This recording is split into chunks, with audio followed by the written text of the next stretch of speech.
nak katakan istilah Nasrani hari ini sama dengan istilah Nasrani merujuk kepada orang beriman kepada kitab Injil dan Nabi Isa AS tu tak sama.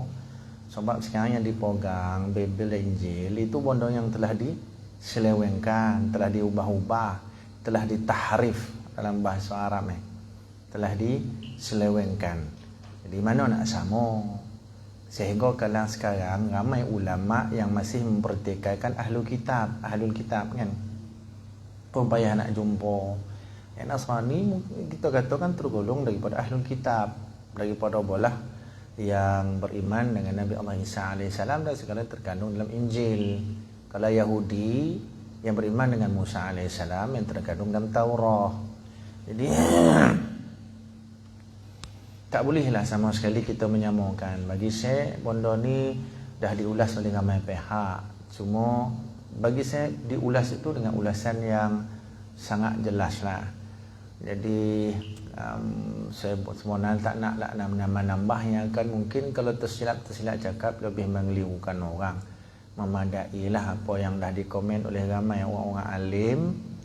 Cuma kita simpulkan, kalau kita tak tahu, rujuklah kepada orang yang mengetahui. Fas'alu ahla dzikri in kuntum la ta'lamun. Sebab benda ni sensitif, bukan setakat sensitif dari sudut hukum. Sekarang sensitifnya di sudut kaitannya dengan politik. Jadi masalah kalau kita nak cerita hal agama yang bercampur bau dengan politik, isu politik diagamakan, isu agama yang dipolitikkan, dua benda tu kan. Kalau kita nak lurus pasal hukum, saya rasa, ataupun lurus tentang penjelasan yang sebenar, ramai pihak dah menjelaskan, dan saya tak perlu jelas sebab satu sudut saya bukanlah orang yang pandai benar, tiada. Tapi nak kata tahulah sikit-sikit. Cuma saya nak simpulkan satu benda. Yang pertama tu tadi, tak tahu diam-diam merujuklah dan terimalah apa pandangan para ulama. Nombor dua, jangan sekali-kali kita menyamakan agama kita dengan agama yang lain. Tidak sama sekali. Kerana kadang-kadang takrifan kita tentang sesuatu perkara itu tak sama dengan apa yang dikehendaki oleh syarak. Contohnya kalau katakan agama lain semua baik berlaku kan. Dia nak menyamakan nilai agama dengan agama kita dengan agama lain itu semua batu. Maknanya nak pegang ni nak pegang itu kesesatan yang nyata kan. Baik itu pada agama, takrifan pada syarak, dan baik itu macam-macam sudut. Kalau kita katakan baik di sisi Allah Ta'ala, itu nilaiannya merujuk kepada sejauh mana kaitannya dengan iman. Kalau kata yang jahat, merujuk kepada sejauh mana kekufurannya. Jadi kalau kita kata yang paling jahat apa? Paling jahat di sisi Allah apa nama? Sehingga Allah tak ampunkan kalau buat dosa ni apa nama? Syirik. Agama yang lain daripada Islam itu agama syirik. Betul tak? Jadi apa saja agama yang lain daripada Islam itu mensyirikkan Allah. Dan syirik adalah satu dosa besar yang tidak ada ruang pengampunan di sisi Allah kalau mati dengan membuat kesyirikannya. Jadi itu jelas. Jadi tak bolehlah kita nyamakan agama yang lain-lain daripada Islam. Kalau hari ni kita tak ceritalah tentang sejarah ni agama tu, tak. Kita cerita tentang agama yang dibawa oleh Nabi Muhammad sallallahu alaihi wasallam yang menyempurna ataupun bersifat penyempurna kepada agama yang terdahulu, yang juga disebut agama samawi, kitab-kitab samawiyah. Jadi kitab Quran penyempurna kitab yang terdahulu. Nabi kita syariat dia bawa syariat penyempurna kepada syariat terdahulu. Jadi tak usah ceritalah agama-agama lain yang kita nak kaitkan dengan syariat-syariat dulu ko, Nabi dulu ko. Boleh sekadar cerita dan sekadar sejarah.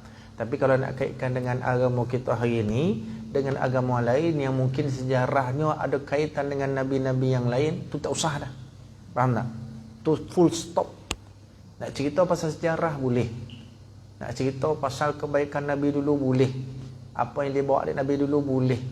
Tapi bila cerita tentang agama, compare dengan agama lain yang kononnya ada kaitan dengan Nabi lain yang sungguh pun ada, tu tolak tapi. kenapa yang Nabi bawa penyempurna kepada yang dahulu. Dulu tu tak boleh pegang lah. Bukan tak boleh pegang macam mana. Ni yang paling sempurna. Ni yang bawa. Apa yang Nabi bawa je lah. Jadi tak boleh lah sama sekali kita nak katakan agama yang lain sama dengan agama Islam. Ataupun macam mana nak kita kata apa kandungan kitab-kitab yang lain, contoh macam Bible ko, kalau istilah Quran itu Injil lah kan. Sekarang ni Bible tu sendiri pun sekarang macam-macam versi tu. Versi tahapun, versi namanya. Mana satu yang betul dia orang sendiri pun tak pasti. Dia orang dakwa dia yang betul sempurna, yang lain tu semua tak betul. Yang kawan ni pula kata ni yang betul, yang lain semua tu banyak tambah, tokok-tokok tambah. Yang ni pula dakwa habis semua kita pegang mudah ya. Kita Quran mana ada berbilang-bilang Quran kecuali Syiah tu tolak tepi lah. Kan? Kita satu ya. Tak boleh pakai lah. Dia mudah macam tu je. Nak bising-bising gitu kan. Muka jadi orang politik nak cerita nak panjang-panjang pok dia lah. Jadi kita ni belajarlah kelas-kelas agama pegang terus sampai panjang yang tu. Nah, kita boleh pening cerita Ashabul Kahfi je kan. Nah, ialah dia ada benda lah bosan kat situ, tapi bagi saya dah diperjelaskan oleh orang alim. Dah pegang tu lah, tak payah panjang-panjang dah kan. Kadang-kadang kita ni yang duduk di media sosial tu masing-masing semua nak react. Kau nak react. Kau nak react ni. Kalau jago-jago react lebih-lebih kurang. Banyak nak react. React. Banyak nak react. Tengok orang alim tak ada nak moga-moga ada, kecuali ada keperluan dia nak memperbaiki, memperbetulkan, dia pun ke depan lah. Tak ada nak cerita react beriu pun tak ada. Cuma nak cari, semua nak cari view, nak cari subscribe dan sebagainya. Penghujungnya duit. Penghujungnya duit. Jadi saya bab tu tak nak komen lah. Saya suka ada komen-komen daripada tok-tok alim kita yang bagi saya ikhlas nak menjelas dan menerangkan. Bagi saya penjelasan dia clear dah. Cuma tadilah soalan tadi tu saya pun malih nak menjelaskan lagi. Setelah dah dijelaskan oleh orang lain, kau takut kita menjelaskan kan ada silap lagi keliru satu. Nombor dua, kita ni pun bukan banyak ilmu bukan faham pun. Kita seorang lah pada orang lebih faham dan lebih berilmu dah lah kan. Cuma jangan sekali-kali menyamakan Islam dengan agama yang lain atas asas apa pun. Sebab agama kita lah agama Islam yang Nabi SAW bawa ni lah satu-satunya agama yang mentauhidkan Allah. Tu sahabat tauhid keluarlah Nasrani ko, Yahudi ko, cerita asal Yahudi ni Nabi Musa ni Taurat ni Injil tak ya. Kita Quran pun tak habis belajar, kita ceritalah Taurat, Injil, Bible ke apa kan. Baca Quran pun masih lagi mengangkat-angkat kita pun itulah kita tumpulah Quran beri semangat kat kita. Ada tak cerita Injil beri semangat? Tak ada kan? Ada tak cerita Taurah beri syafaat? Tak ada kan? Para nabi mereka beri syafaat pada umat. Tapi kita nabinya bagi syafaat, Qurannya bagi syafaat, tok guru bagi syafaat. Beri syafaat kan? Kita ambil tahu yang tu insya-Allah. Banyak faedah. Kita buka kitab ni baca sikit-sikit tak apa dah. Tambah ilmu sikit-sikit kan? Nak banyak macam mana faham pun tidak. Tambah 10 minit lepas tu lolap. Nak faham banyak macam mana? Jadi kesimpulan dia kan, kalau buat cerita Ashabul Kahfi tu tak payah nak panjang-panjang lebar dah. Kita cerita lagi Ashabul Ukhdud apa semua kan. Banyak lagi kisah sejarah dalam Quran tu. Cuma dia jadi isu pasal adalah orang besar-besar dia komen yang bagi sebahagian tok alim, tok guru kita agak mengelirukan. Jadi diperluruskanlah tok alim tu sangat baguslah, sangat baik. Sebab ada kekeliruan di situ kan. Diluruh dari tok alim kita. Jangan disokat tok alim ni nak cerita. Jangan disokat tok alim ni nak memperbetul dan meluruhkan keadaan ni.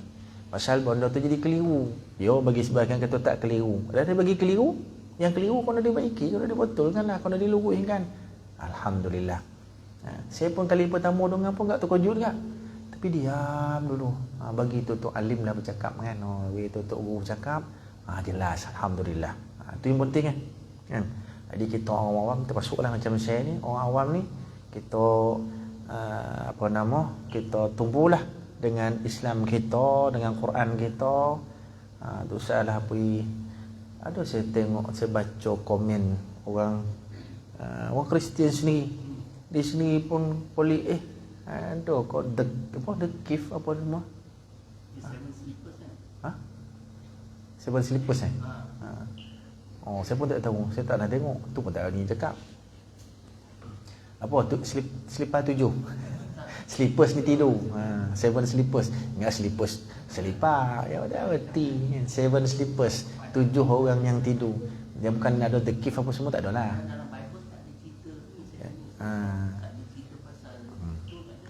Kita pun tak baca Bible.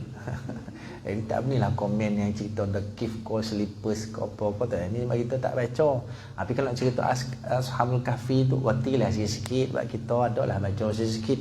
Baca Quran. Lepas tu adalah nama surah Al-Kahfi. Apa makna Kahfi tu? Kahfi tu gua. Bolehlah sikit-sikit. Dalam gua tu apa ramai yang tidur 7. Ada seekor seorang seekor nyolik situ anjing. Ada nama kata anjing tu Kitemir. Tahulah sikit-sikit yang tu kan.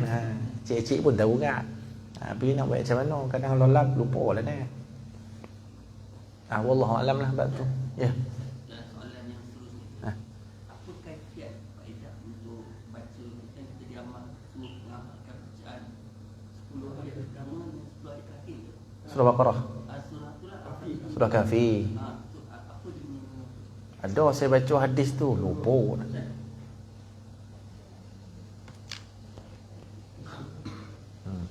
Telefon tinggal. Ada. Jadi secara sahih, daripada hadis yang sahih tu, baca surat Al-Kahfi itu dianjurkan Nabi SAW pada hari Jumaat kan. Baca mana? Baca keseluruhannya. Bukan baca pangkal, baca ujung, tengah dia untuk kan. Cuma kalau nak baca itu memang ada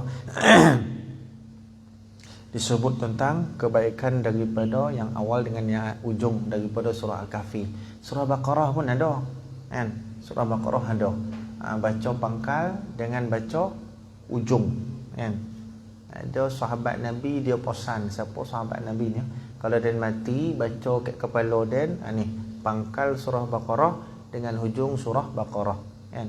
Pangkal alif lam mim lah, hujung amanar rasul lillahi ma fis sama kan. Baca yang tu. Bila dia mati kau bacakan ayat ni kat jenazah dan kan. Tak salah saya Ibnu Umar ataupun Ubadah bin Samit, nama-nama sahabat Nabi lah baca itu. Dalam hadis yang lain iqra'uha ala mautakum, itu bacaan surah Yasin. Jadi ada macam-macam bacaan nak mati esok. Boleh, itu di antara pesanan-pesanan yang baik nak mati esok. Nak mati ke khabar dan dengan rasa macam tak lama hidup ni kan, sebab kucing manis dah makin tinggi contohlah kan.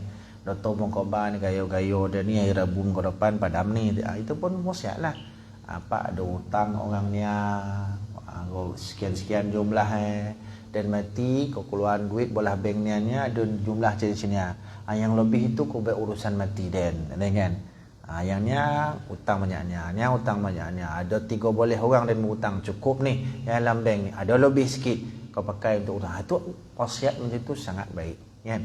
Tengok tak jadi mati. Jadi mati ambil dah balik duit tu. Lagi soalan lagi? Ada soalan nak tanya? Alang-alang acik semua semangat nak baca kitab dah kan? Apa? Baik. Ayat 28. A'udzubillahi minasyaitonirrajim. Awal mana apa ini? Patut dia baca ni. Tak ada dah. Tadi kat masjid nampak ada tadi. Ada. Apa? Lapar. Oh lambat. Ai badan. Kalau tinggal sian orang tua tu. Ya. Sebab tadi nampak masjid. Baik selalu dia baca. Tak apa ini saya baca. A'udzubillahi minasyaitonirrajim. ليشهدوا منافع لهم ويذكروا اسم الله في أيام معلومات على ما رزقهم من بهيمة الأنعام فكلوا منها وأطعموا البائس الفقير ذلك ومن يعظم حرمات الله فهو خير له عند ربه وأحلت لكم الأنعام إلا ما يتلى عليكم فاجتنبوا الرجس من الأوثان واجتنبوا قول الزور. Tinggal satu ayat. Yo.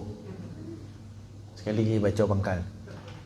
ليشهدوا منافع لهم ويذكروا اسم الله في أيام معلومات على ما رزقهم من بهيمة الأنعام فكلوا منها وأطعموا البائس الفقير ثم ليقضوا تفثهم وليوفوا نذورهم وليطوفوا بالبيت العتيق ذلك ومن يعظم حرمات الله فهو خير له عند ربه وأحلت لكم الأنعام إلا ما يتلى عليكم فاجتنبوا الرجس من الأوثان واجتنبوا قول الزور حنفاء لله غير مشركين به ومن يشرك بالله فكأنما خر من السماء فتخطفه الطير أو تهوي به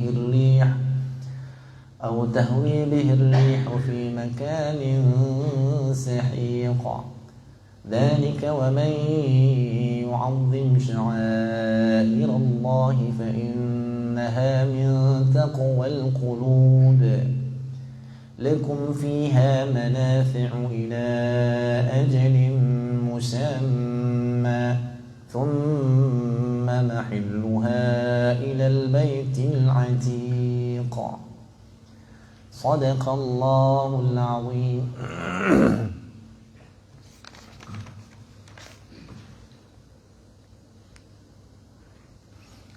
ليشهدوا منافع لهم ويذكروا اسم الله في أيام معلومات على ما رزقهم من بهيمة الأنعام supaya mereka mempersaksikan berbagai manfaat untuk mereka dan supaya mereka menyebut nama Allah pada hari-hari yang telah ditentukan. Ala ma razaqahum min bahimatil an'am, atas rezeki yang telah Allah berikan kepada mereka berupa binatang ternak. Fakulu minha, maka makanlah sebahagian darinya. Wa at'imul ba'isan faqir, dan berikan untuk dimakan orang-orang yang bersengsara lagi fakir. Thumma liyaqdu tafatahum wal yufu nuzurahum wal yatawafu bil baitil atiq. Kemudian hendaklah mereka menghilangkan kotoran yang ada pada badan mereka, dan hendaklah mereka menunaikan nazar-nazar mereka, dan hendaklah mereka melakukan tawaf sekeliling rumah yang tua itu, yakni Kaabah lah. Dan yang demikianlah, barang siapa mengagungkan apa-apa yang terhormat di sisi Allah Ta'ala, maka itu adalah lebih baik baginya di sisi Tuhannya. Dan telah dihalalkan bagi kamu sekalian binatang ternak kecuali yang diterangkan kepada kalian. Maka jauhilah oleh kalian berhala-berhala yang najis itu, dan jauhilah perkataan-perkataan dusta. Dengan keikhlasan kepada Allah Subhanahu wa Ta'ala, tidak mempersekutukan sesuatu dengan Dia, yakni Allah. Wa man yusyrik billah, barang siapa mempersekutukan sesuatu dengan Allah, faka'annama kharra minas sama', seolah-olah terjungkal dari langit, fatakhtafuhu at-tayru aw tahwi bihi ar-rihu fi makanin sahiq, lalu disambar oleh burung atau diterbangkan oleh angin yang melemparkannya ke tempat yang jauh sekali.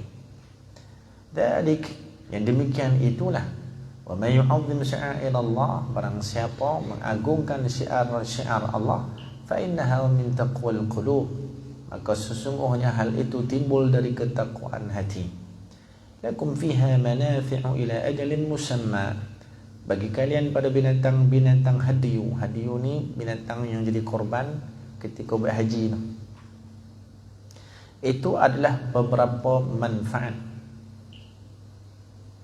sampai pada waktu yang ditentukan. Maknanya dalam tempoh raya haji tu, raya haji start berapa bulan? 10 sampai habis 3 boleh. Maknanya 4 hari. 10 seboleh 3 boleh. Seboleh 3 boleh itu hari tasyrik mentah. Thumma mahilluha ila al-baitil atiq, kemudian tempat wajib suatu akhir masa penyembelihannya ialah setelah sampai ke Baitul Atiq. Baitul Atiq ni maksudnya kata sini semua tanah suci. Bukan tanah halal, tanah haram. Baik. Ini masih berkaitan dengan perkara-perkara ada hubung kaitnya dengan pelaksanaan haji.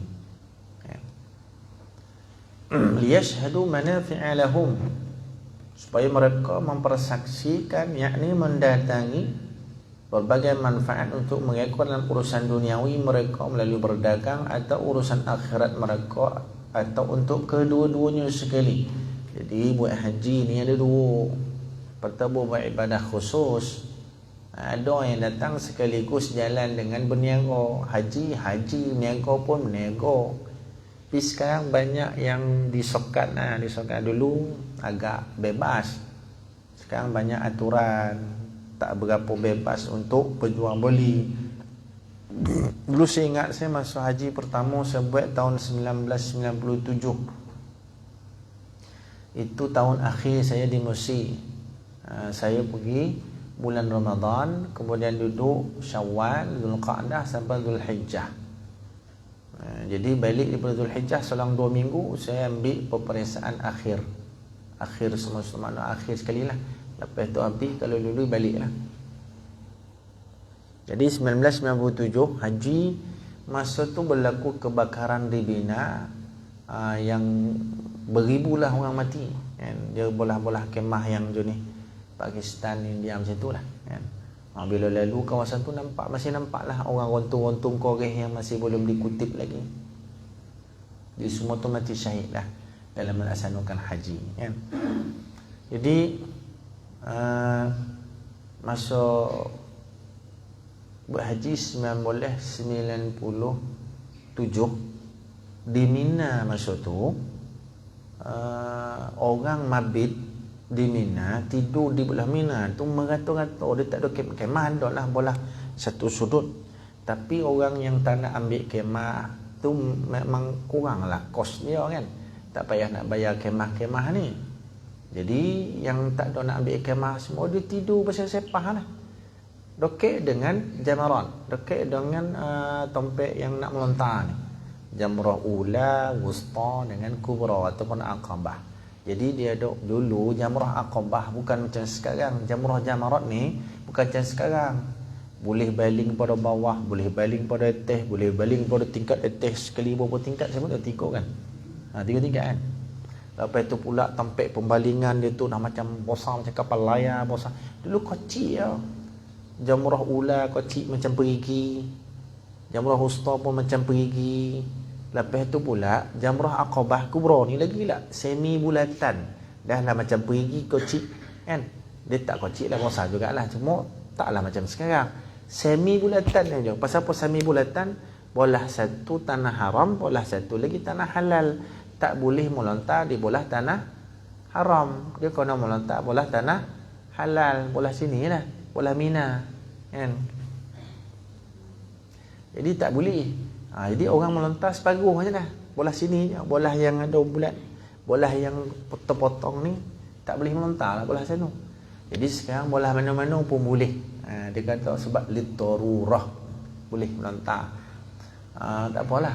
Jadi nak ngabarkan masa tu orang boleh tidur bersepah-sepah. Tengah-tengah tu beribu, tak mungkin juta wallahu alam, tapi ramai sungguh. Berkilometer tu. Ini penuh orang tidur. Berimpit-impit, bukan berimpit lah, mana sempit juga lah. Saya kalau lalu tompek tu, tak ada tompek, tak ada ruang nak boleh tidur lah. Cuma ada ruang, askar dia tak boleh bagi tidur tompek laluan. Lain tu boleh tidur. Tompek laluan orang dah senang nak apa. Jadi saya nak ngobarkan di belah hujung sekali, tu tompek orang menego. Apa dia nak menego lah. Daripada hujung sana, siapa hujung sana, dia tak ada kemah, tak ada apa. Buka meja, ya letak barang. Lepas letak lampu. Tu je. Apa nak nego-nego lah. Kadang-kadang meja pun tak ada, letak bawah. Di bontang plastik ni letak barang dia. Orang Rusia, Mak Saleh, orang bola-bola China, semua negara satu dunia ni nak buat barang nego. Ni disebut ni manafi'alahum wa yadhkuru ismallah. Untuk berniaga dan untuk mengingat Allah, makna beribadah. Jadi manfaat dunia berniaga dia buat, nak manfaat akhirat dengan ibadah haji pun dapat. Ada kawan saya setiap kali musim haji dia keluar daripada Mosi, masa tu belajar sama Mosi, dia bawa lah barang-barang di Mosi sebanyak yang ada. Ikut sekadar modal yang ada, banyak kan modal jadi $1,000 jugalah kan. Dia akan dapat pulangan 5-6 kali ganda keuntungan sekali bawa balik dalam $10,000, $20,000 keuntungan. Bayang tu. Jadi dia modal dia banyak lah.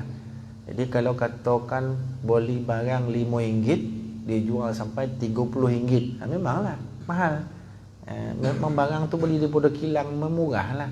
Kalau ikut pasaran ya akan lagi bayar RM5 atau RM30 contoh. Berganda lah. Jadi itu boleh nego. Apa nak nego boleh. Nego ada itik, boleh buat itik usah ke potong bang, nego ke Mina pun boleh macam tu. Tak boleh orang kan. Dia barang-barang dah. Macam ni tripod ni, jenis ni ada kat zaman dulu-dulu kan, kamera dulu-dulu lah. Yang teropong semua. Yang saya paling minat masa tu saya tengok ada satu longgok dia jual apa? Dia jual pisau, podang, macam-macam Johnny. Tapi kita tak boleh beli nak bawa balik. Nak laku terbang masuk ke dalam kita kan. Tak boleh. Itu saya paling minat. Macam-macam kodai yang jual tu. Pisau, parang, podang, kerambit, yang kocik, yang besar semua tu. Kan? Ada yang jual alat antik, ada jam-jam yang lama-lama. Murah ya, bawa balik sini beribu-ribu bos. Kan? Orang perempuan dia tak ada lah. Cek tudung, telakung, jubah. Tudung, telakung, jubah. Dia tak ada lah. Tu je sikit. Layu pun ada. Daripada mana? Naik kapal terbang, kapal laut juga, tak pakai jalan kaki tau. Tak ada, dia tak ada kota. Dia ada duit dia. Ada duit, bayar tiket. Saya naik kapal, bolehlah tiket naik kapal, tunjuk student card, dia boleh pakai student card tu, dapat lah sikit. Dia punya potongan student card tu. Apa itu mudah nak beli. Senang lah naik kapal laut. Beberapa tahun sebelum tu kapal laut, kapal Aslam nama Karam Tenggelam. Kebetulan masa tu ada 2 orang budak Malaysia sama dalam kapal tu, seorang meninggal lomeh, seorang lagi selamat. Budak Selangor.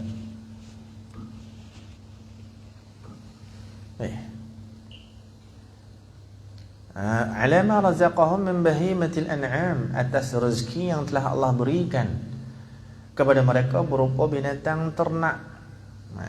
Itu apa?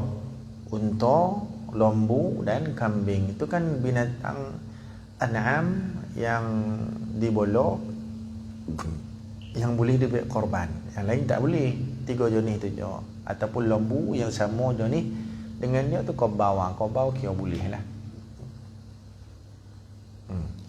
Yang disembelih pada hari raya korban kata dia.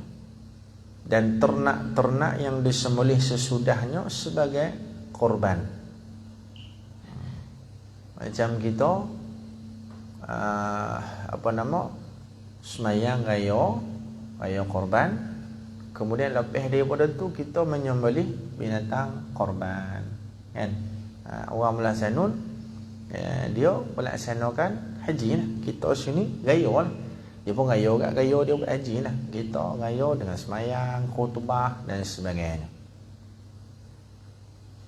Kemudian untuk raya haji, kita ni elok buat lebih awal. Keluar ke masjid, elok kita jangan makan dulu. Balik daripada masjid, selesai semayang semua dengan khutbah, baru kita makan, tu sunnah. Tapi kalau lah lapar gila, jalan sekali robah pengsan, sebab lapar makanlah dulu. Tapi jangan jari makan habis sebelango sekali tolan, tak boleh. Kalau tak boleh tu apa? Elok jangan makan. Kalau boleh okey, tahan pergi. Tapi kalau gaya puasa, makan dulu, pergi masjid. Kalau gaya haji, masjid dulu, balik pun makan. Kita gaya haji, gaya puasa sama. Balun dulu, pergi masjid. Ketupik lah kan, yang wajib tu gondang. Dia punya lapar dengan daun-daun ketupik pun dikunyah. Jadi raya haji korban, sunatlah kita korban kalau kita mampu. Kalau tak mampu tak payah, hatta kalau mampu pun tak korban tak ada masalah. Pada sunat muangkat. Eloklah korban pasal manfaat dia besar, terutama besok di akhirat. Ganjaran pahala dia besar. Baik. Bagi orang yang berkorban, kena perhatikan kalau kita di Malaysia kebanyakan program korban yang dianjurkan mana-mana masjid ataupun surau, kita boleh perhatikan kebanyakan yang memilih mana bahagian yang paling murah. Betul tak? Sebenarnya afdalnya yang paling mahal, tapi itu semua dengan kadar kemampuan kita lah. Kalau kita ada duit banyak, carilah yang mahal-mahal, tak payah ditawar-tawar. Tapi kalau kita ada kemampuan yang terhad, okey tak apalah. Yang satu bahagian 1,000 ada, saya jumpa satu tempat satu bahagian 1,200, 1,300, tapi lembu kata besar kan. Jadi kalau ada kemampuan ambil itu. Tapi kalau kita kemampuan terhad, carilah yang satu bahagian. Hari tu ni satu bahagian tak salah saya paling murah nak 600 ke 500. Itulah 500 kan. Itu kalau pergi tengok lembu tu macam domam kapialu lembu tu. Yang 500 satu bahagian tu macam nampak lembu tu domam kapialu. Tu biasa kalau murah lembu kurui, koci-koci. Macam lembu pun ada. Bahkan saya pernah tengok lembu korban ni tak sah buat korban sebab terlalu kurui. Betul dia jawab mudah ya. JK jawab mudah. Kau nak murah kan? Kan? Janganlah sampai tahap nak murah ya, nak murah sebab kemampuan kat situ, tapi jangan sampai tahap dia tentang korban tu tak sah dia buat korban, tak boleh. Kan? Banyak tu. Paling kambing kan. Kambing pun mahal. Seekor pun paling murah pun 8-900. Kalau agak-agak besar kacuk, kambing pun nama yang besar macam anak kobau tu. Kambing kan besar. Itu beribu-ribu tu. Kan? Jadi ada kemampuan buat korbankan yang terbaik sesuai besok di akhirat kita dapat bahagian yang terbaik kan. Macam orang ni berkopu duit ni kan? Yang jual tu jual ni jual tu ni untung tak korban contohlah, tak baik pun tak apa sunat kata dia. Ataupun mungkin dia kata dulu dah banyak kali dia buat korban sebab tak sebut korban mana, Kampuchea, Myanmar, Indonesia, Somalia, semua dia dah hantar katanya. Kau main kan jajan-jajan ni.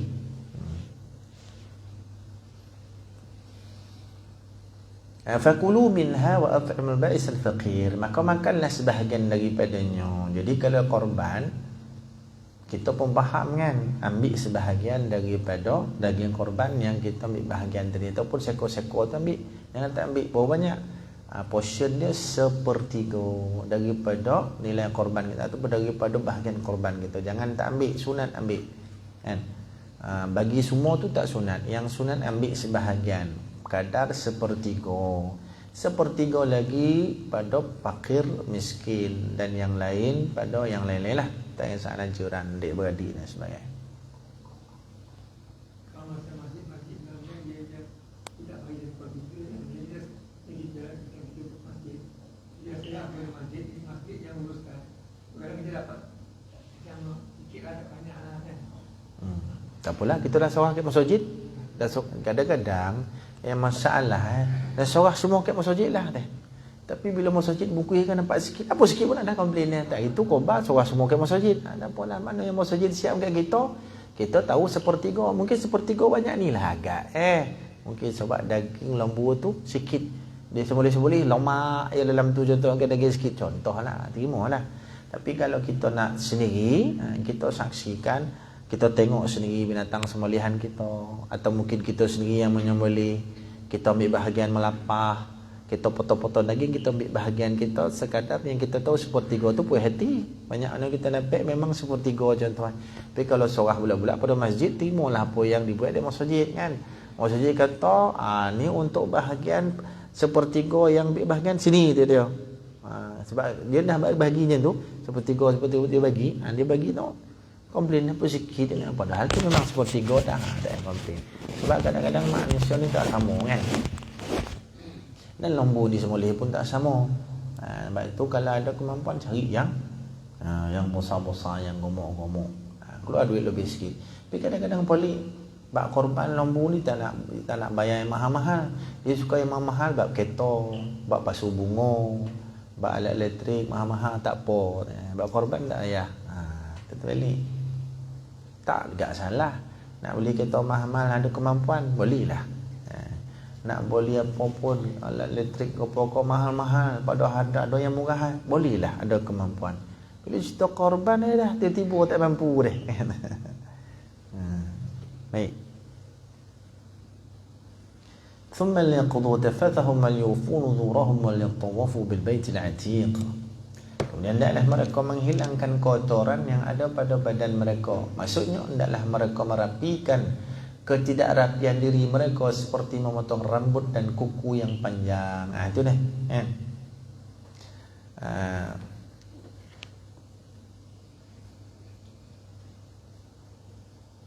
Jadi bagi orang yang mengambil bahagian daripada korban, itu sunat untuk tidak memotong kuku dan juga mencabut, mencukur, memotong, menggunting bulu-buluan. Kan? Tak kisahlah bahagian mana. Biar kalau misal ada janggut, biar sampai ataupun sehingga binatang korbannya disembelih. Sebab penyembelihan itu bermula pada pagi pada 10 Zulhijjah. Itulah raya pertama kita, 10 Zulhijjah. Kalau takbir dah start awal lagi 9 Zulhijjah lepas subuh tu. Jadi takbir untuk raya, takbir raya tu untuk tak raya tu, bukan takbir raya. Raya tu 10 Zulhijjah untuk kita menyembelih. Start daripada tu seboleh, 2 boleh, 3 boleh 4 hari. Kalau kebetulan kita mengambil bahagian masjid kata kita akan buat program menyembelih pada hari Sabtu jatuh pada hari kedua raya haji. Kata Jumaat tu raya. Tak boleh Jumaat tu kocok-kocok dah. Kita akan start menyembelih hari Sabtu. Sabtu tu raya kedua. Lepas sembelih binatang kita boleh dah. Kalau kita nak potong kuku, cukur apa itu ini boleh dah. Itu maksudnya. Jadi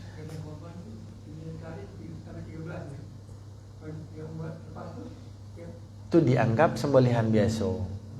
Dia tak jadi korban lah.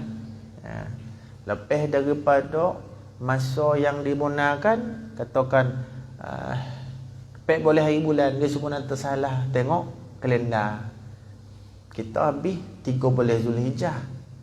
Diheret lembu buat pergi masjid, pek boleh Zulhijjah. Buat heran dari mana orang tak ada. Orang pokok bambang hari ni dah pek boleh Zulhijjah. Lembu-lembu orang tak sembelih dah. Lembu pun beraya dah. Jadi makna kalau dia sembelih juga jadi sembelihan biasa, dia tak jadi korban.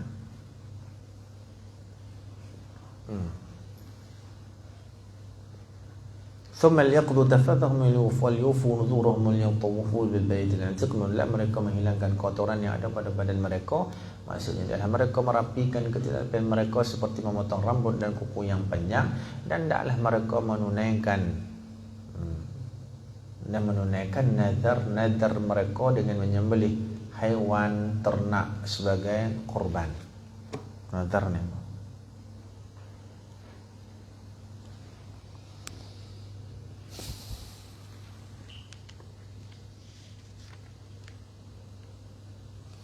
وَلْيُوفُوا نُذُورَهُمْ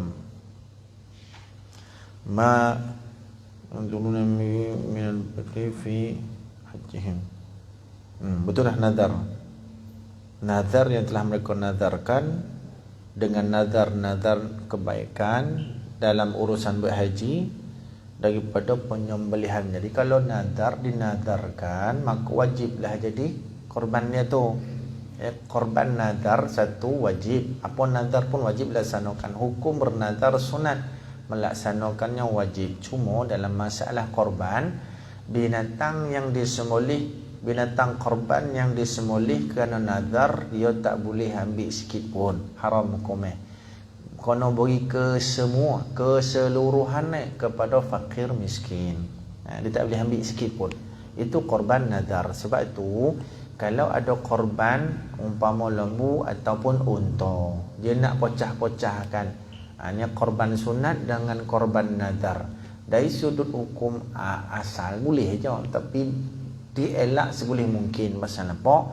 Takut bercampur ataupun terlebih ambil daripada bahagian nazar dengan bahagian yang tidak nazar. Sebaik kalau nazar ambil seekor terus, seekor lembu, ataupun tak boleh ustaz nak ambil satu bahagian, daripada ambil satu bahagian baik ambil seekor kambing. Seekor kambing macam satu bahagian lembu lah. Cuma mengelak daripada tercampur dengan yang sunat, kau takut terlebih ambil. Yang sunat terlebih tarik bahagian nazar, orang nazar. Dia campur ramai kan. Kalau 7 bahagian, katakan 7 kepala. Satu kepala yang nazar, kau takut yang tak nazar ni terambil daripada bahagian yang nazar. Susah nak bagi tu. Jadi itu kalau orang nazar, pergi berasing lah. Pergi berasing. Ataupun mungkin seekor lembu 7 bahagian, ada 7 orang, yang ke-7-7-nya nazar semua. Itu pun kena berhati kat, tak boleh ambil bahagian-bahagian yang lain. Yang paling selamat ambil seekor-seekor seorang. Itu senang. Ya. Dan nazar tak boleh makan, tak boleh ambil bahagian dia. Bagi semua.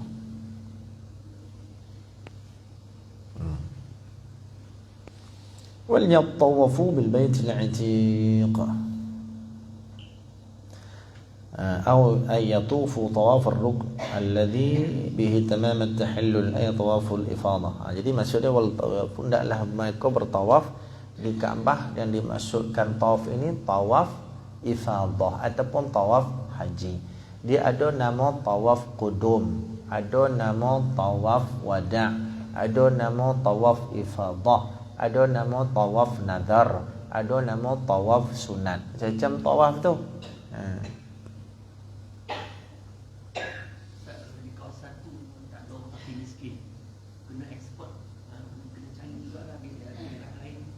Ya, kau nak cari bahagian-bahagian lain lah, kawasan lain yang berdekatan. Sekiranya kita boleh pastikan daging itu tidak rosak. Kalau rosak dimanfaatkan walaupun tak ada orang fakir. Tu hukum dia kalau langsung tak ada. Ya. Dia sebenarnya kau hantar keluar lah. Cuma kalau dia hantar keluar, katalah perjalanan dia jauh, daripada nak hantar tu sampai Tompek tu daging jadi rusak, jadi busuk dan sebagainya. Yakin yang tu tak boleh, sebab memazi lah. Boleh makan kata sebahagian ulama, kan? Dimanfaatkan. Kalau di kawasan negara sejuk, dia tak boleh lembu. Dia benda-benda binatang berkaki empat ni, tapi dia selain boleh lembu. Dia macam genung, wildebeest. Tu benda tu. Tu macam rusuk, macam kijang tu. Apa tu? Dia macam ni. Apa yang disebut sebagai korban itu telah ditentukan oleh syarak jenis-jenis. Sepertama an'am. An'am ni binatang ternak. Binatang ternak. Dan binatang ternak tu dibagi 3. Tu dah ditetap di syarak dah. Kan? Apa namanya? Lembu, unta, lembu dan kambing. Itu saja. Tak ada lain lah. Dan mesti ternak. Kalau lembu, tapi lembu liar tak boleh kak. Unta liar tak boleh kak. Dia mesti diternak. Boleh. Itu sebab an'am. Kan? Binatang ternak dan jonih. Bukan asalkan ternakan saja jonih. Jonih itu 3 je. Pertama unta, kan? Lepas itu lembu, lepas itu kambing. Itu yang telah ditetap dari syarak. Kijang tak boleh.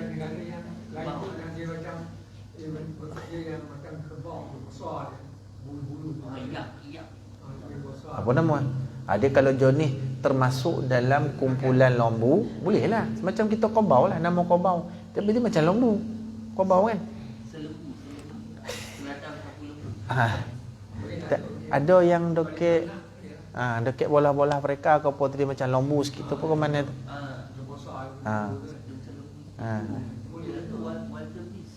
Boleh lah. Dia keluarga lembu lah. Pastikanlah. Saya pun tak berani. Tak apalah, Haji cek dah balikkan tengok lembu ke tak lembu. Kalau lembu boleh lah. Kalau bukan lembu tak boleh. Sebab macam kambing pun banyak jenis. Sehingga biri-biri boleh. Kambing, biri-biri, dua-dua boleh. Baik korban sebab dia keluarga sama, keluarga kambing kan. Tapi dia pun tak kena satu sama lain tu. Kambing lain boleh ekor jangan apa. Boleh asalkan kambing. Kan tu semua dia masalah dia sebab kacuk aja. Dia kacuk sama-sama kambing ni. Ada kau kambing kacuk kuda. Jadi kuding ataupun kubing. Kayak kuda kacuk dengan kambing, kubing dia kan. Tak mahu dia dah. Ataupun kamku. Kambing dengan kamdu, kuda, tak apalah. Jadi memang kalau dah hilang sifat kekambingan dia, kelembuan sebab kacuk, tak boleh lah. Dia consider binatang yang lain lah, tak boleh. Tapi kalau kambing, kacuk dengan kambing, kambing jugalah. Tapi mungkin adalah istilah lain, bau keluar kan. Ataupun adalah istilah-istilah. Tapi masih dalam keluarga kambing, tak apa. Lembu kacuk dengan lembu. Ada tak lembu kacuk dengan kobau? Lombau je dia. Lembu dengan kobau. Kalau ada dia kumpulan yang sama, tak apalah dia kacuk kan. Jadi apa? Ludang. Oh, selembu. Lembu dengan seladang. Seladang dengan lembu, selembu. Oh ya. Ya. Selembu. Jadi seladang tu kategori dia lembu. Kalau keluarga lembu tak seladang, saya pun tak pasti. Tak, maksud dia seladang tu termasuk dalam keluarga lembu tak? Saya tak pasti. Jadi kalau kacuk tu, boleh kat kacuk kan?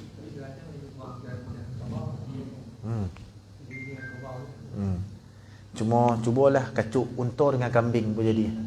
Kecil ya, unta lah. Kepala unta, badan kambing. Jadi orang mana? Itu polik-polik macam tu tak boleh lah. Itu pun dibahas dah ulama tu kan. Kalau babi kacuk dengan kambing, kambi. Jadi sebenarnya hukum tetap najis lah. Murah Allah lah, tak boleh makan. Walaupun bentuk dia sebiji macam kambing. Ekor yang belakang macam babi, contoh kan. Tak boleh. Sebab dia kacuk kan. Nama kambi. Kedai apa kahwin dengan apa kuda tak boleh kan? Tak boleh. Kedai tak boleh makan. Tak boleh makan. Tapi itu disebut humrul badiyah kau disebut tu. Tak boleh makan. Kaldai kampung yang ni. Tapi kaldai yang kita dah Syafi'i tak makan. Kuda boleh makan. Saya pernah makan daging kuda melantun gigi. Memang lihat lah. Dan daging dia nak compare dengan lembu, sedap lah daging lembu lagi kan? Tapi kalau daging unta compare dengan daging lembu, sedap unta lagi. Dia masing-masing lidah lah. Ada orang balu nepos semua sedap. Kuda sedap, lembu sedap, unta sedap. Dia tak ada yang tak sedap. Itu orang yang paling bersyukur sekali. Semua semua sedap. Baik. Habis itu.